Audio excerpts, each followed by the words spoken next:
What's up, guys? My name is John. It's been a while since I played again, so we're just gonna continue.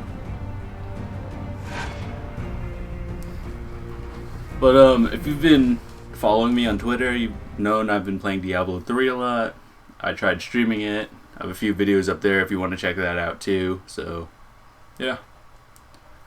But I think we're on chapter 2 right now, and we're just gonna move on. But throughout the summer, I'm taking summer courses, so I have to get those out of the way first, and then I can actually play games. But I made time throughout my schedule to see what I can do. So if I remember correctly, we're in chapter 2. We're about to talk to that guy, go in the gate, and see what happens. But I hope you guys are liking the series so far, and I always have to sneeze right before I start a commentary, but it never happens. It just feels like that, so if I sound weird for the first few minutes, yeah. Okay. Having a burial in the middle of a forest, it's kind of weird. Hello, Red Priest. I am Lady Eliana Sarwick, daughter of the late Lord Sarwick. You are just in time for the ceremony.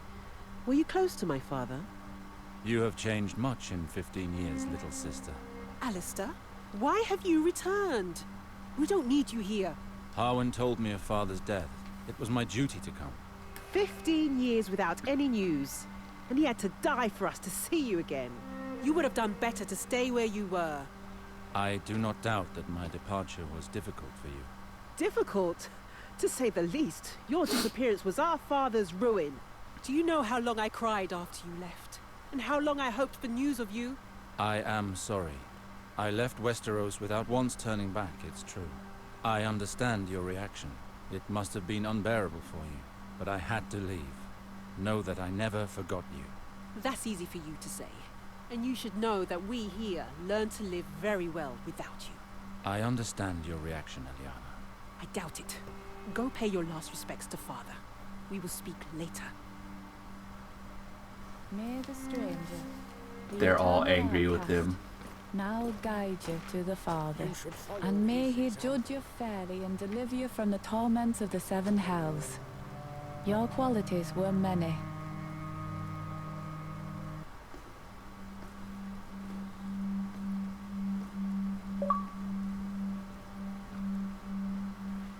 Who is that man? I believe that is the elder Sarwick, the one who disappeared. He has certainly changed, but I recognize him.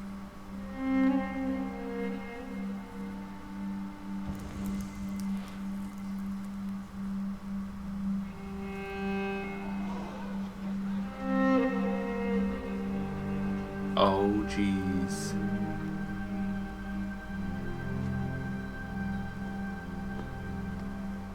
What just happened? Why is everyone disgusted?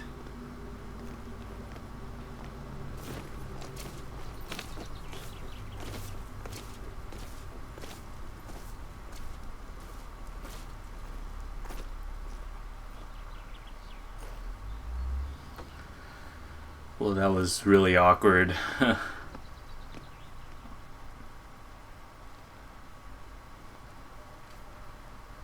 How could you desecrate our father's body that way? I desecrated nothing. I performed the final kiss, the tribute that priests of R'hllor pay to the dead. You may be a Red Priest, but you should respect the beliefs of Riverspring. I did not intend to be disrespectful, little sister. Do not think that it is easy for me to speak with you after all this time. Please, Eliana, listen. I left Westeros without a goodbye, and you have every reason to be angry with me. 15 years ago, the war that King Robert Baratheon fought to claim the throne forced me to commit deeds which haunt me still. The very idea of returning to you was too painful. I did the only thing left for me to do. I left and began a new life elsewhere. Not long ago, I received a letter from Maester Harwin telling of Father's death. I could no longer hide myself. It was time to confront my past.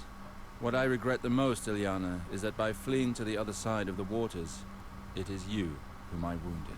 All these years, I have thrown a veil over your memory. And you return at the moment when everything is in turmoil.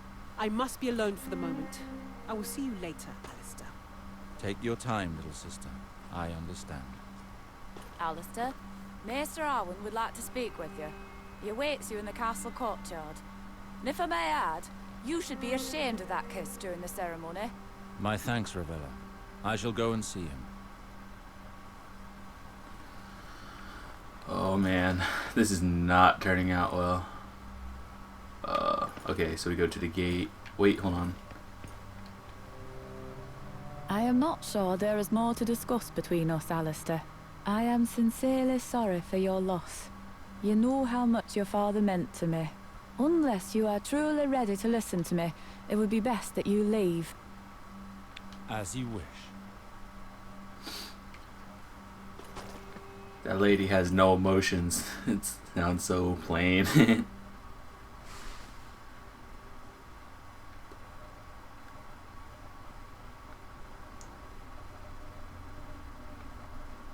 But I believe there's like 15 chapters in this game. I looked it up a little. I don't know the story, of course, but I just figured out there were like 15 chapters according to the achievements. So we move on. Ah, Alistair. There you are. Please leave us. So, you're not too unsettled by the situation here? I spoke to Ilyana. She has still not accepted my absence. That's not surprising. She has suffered much since you left. She had toughened against the pain. But now that you are back, she would not know how to react. I understand her anger. I pray for things to improve with time. You are not the sole cause of her unhappiness. As I told you, Ilyana took over managing the lands when your father began to fade. She moved heaven and earth to try to get River Spring out of this mire. Our family has always served House Lannister with loyalty. What have they done to help us? For 15 years your father refused to speak with them, but after his death, Ilyana requested an audience with Queen Cersei Lannister. The audience did not go well, and the Queen will only help us once River Spring has a new lord at its head. So your sister worked towards this end. River Spring has belonged to House Sarwick for generations. Ilyana has refused to marry a lord from any other house. So, the Queen has chosen a man for your sister. Who is it? Valar, your father's bastard son, your half-brother. Wow. Valar. I left Westeros hoping never to hear that name again. It is out of the question for my sister to marry him. He shares our blood. How can the Queen condone a marriage which goes against nature? You realize that if Ilyana were to wed another lord, she would take her husband's name. Being a bastard, Valar has no family name. It was the only solution to keep River Spring for House Sarwick. Why choose Valar for a suitor? What does the Queen want?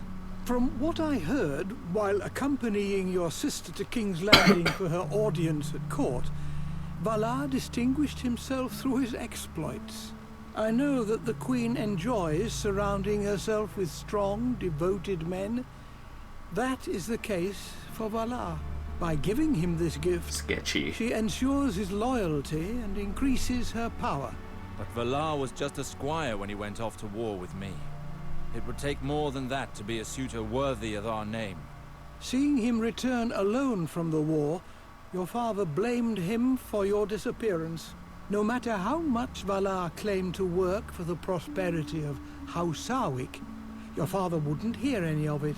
He cursed him and chased him away from River Spring for good. Your half-brother was mad with rage and left seeking vengeance. Apparently, he spent several years at the Citadel, using education to compensate for his low birth. A maester cannot become a lord. He never became maester, but stopped at the rank of acolyte. He learned the art of war, studied the higher mysteries, and forged links. He was then thrown out of the citadel several years later for studying the forbidden arts. He's been a sellsword ever since. His reputation spread quickly, and royal ears heard of him. In 2 years, he went from simple soldier to the Queen's Guard. He moves in the shadows. The nobles of the court fear him. Valar. He has taken too much from me already. I cannot just stand by while he marries my sister. There is something else of which we should speak. I would have liked to spare you this. I do not believe that your father's death was an accident. Oh. There are certain indications that lead me to believe that he was poisoned. Are you sure? Believe me, Alistair, I know this subject. The Strangler is a difficult poison to detect, but it leaves certain traces that cannot be caused by anything else. And you have no idea who it could have been? I am not certain, but there are rumors of a possible culprit. Tell me who it is. This may overwhelm you, but the rumors say that it is your younger brother, Gawain. Gawain? He was but a child when I left. He and Lord Reynold had some serious quarrels, and he disappeared on the very night of your father's death. We've had no news of him since. Why? Why would he have done such a thing? Maester Harwin! The people are rebelling. Rioting has broken out throughout the town. With all of this festering discontent, it was only a matter of time before this happened. Tell me, does the Riverspring Guard have the situation under control? For now, they are securing the entrances to the castle. Barricades protect us from a direct attack. But the streets are inaccessible to us. We have too few men. The guard is overwhelmed. Who is behind this revolt? I think I know who leads them. I crossed paths with a certain Tyrek when arriving. So much A rebel dialogue. officer, telling the people to take up arms. Tyrek? I heard some guards say that he was getting people worked up in the marketplace. How did things get this far out of hand? Well, the lords left the castle after the burial, with their fine clothes and all. Whereas the villagers are starving. All of this flaunted wealth must have pushed them too far. Everything erupted. The villagers began to attack the lords, taking them hostage. You said that the revolt is being led from the main square. We must go there immediately. Captain Ryman says that it's impossible. Our men are barely managing to keep them at bay at the castle doors. There are not enough of us to attempt an escape. Where is Captain Ryman? He is at the doors. He's the one that ordered the barricades. 7 hells! If Ryman deals with it, the revolt will end in flames and bloodshed. Riverspring has already suffered too much. I must join Ryman. Riverspring needs me. I will not watch our land fall into ruins without acting. Very well, but I beg you to be careful. You are a Sarwick. Act as a liege, Lord Alster, and know that your acts will have consequences. I will do what must be done. I am sure you will. Holy crap, that was a lot of dialogue. But this is the end of this video. I will see you guys in a few minutes. I'll be recording a lot today. See you.